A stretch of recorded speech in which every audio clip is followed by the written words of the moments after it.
பிள்ளைகளிடத்துல 3-4 தலைமுறைக்கு வரும். சில பிள்ளைகள் சொல்லுவோம், நான் ஒரு தப்பும் பண்ணல, எங்க முப்பாட்டன் எங்க ஐயா எங்க தாத்தா எந்த தப்பு பண்ணாங்களா நான் இந்த பாடுபடுது அப்படிப்பாங்க. இவ்வளவு கஷ்டப்படுதுன்னு சொல்றாங்களா இல்லையா? இந்த ஆண்டவர் எழுதி வச்சு முன்னோர்கள் செஞ்ச பாவமும் சாவமும் என்ன செஞ்சு பார்த்தீங்கன்னா அது அப்படி விசாரணை தொடரும். அவங்க நல்லது செஞ்சாங்கன்னா நம்ம நல்லா இருக்கும், அவங்க தீமை செஞ்சிட்டாங்கன்னா அந்த தீமை என்ன செய்யும் பார்த்தீங்கன்னா அது தொடர்ந்து வரும்.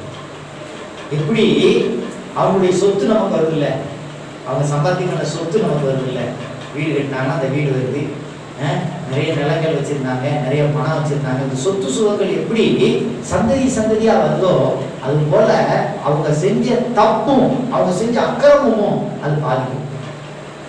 இது தேவனுடைய காரியம். அப்போ இதுல இருந்து விடுதலை பெறணும்னா இயேசு கிறிஸ்துவினுடைய ரத்தம் நம்மளை கழுவி சுத்திகரிக்கும். ஆண்டவருடைய ரத்தத்தை நம்ம விசுவாசிக்கும். ஆண்டவரே முன்னோர்கள் செஞ்ச அந்த பாவத்துக்காக அந்த சாபத்துக்காக நீங்க பலியா இருக்கிறார், நீ ரத்தம் செஞ்சிருக்கிற ஆண்டவரே, அந்த ரத்தத்தினால எனக்கு விடுதலை. அவங்க செஞ்ச பாவத்தை என்கிட்ட நீங்க விசாரிக்காதீங்க, என்னை எங்களுக்கு மன்னித்து எங்களுக்கு அந்த பாவத்திலிருந்து அந்த சாபத்திலிருந்து எங்களுக்கு விடுதலை தாங்கன்னு சொல்லி இயேசு கிறிஸ்துவிடத்துல ஜெபம் பண்ணும் பொழுது அவருடைய ரத்தம் அந்த பாவத்தை மன்னிக்கும்.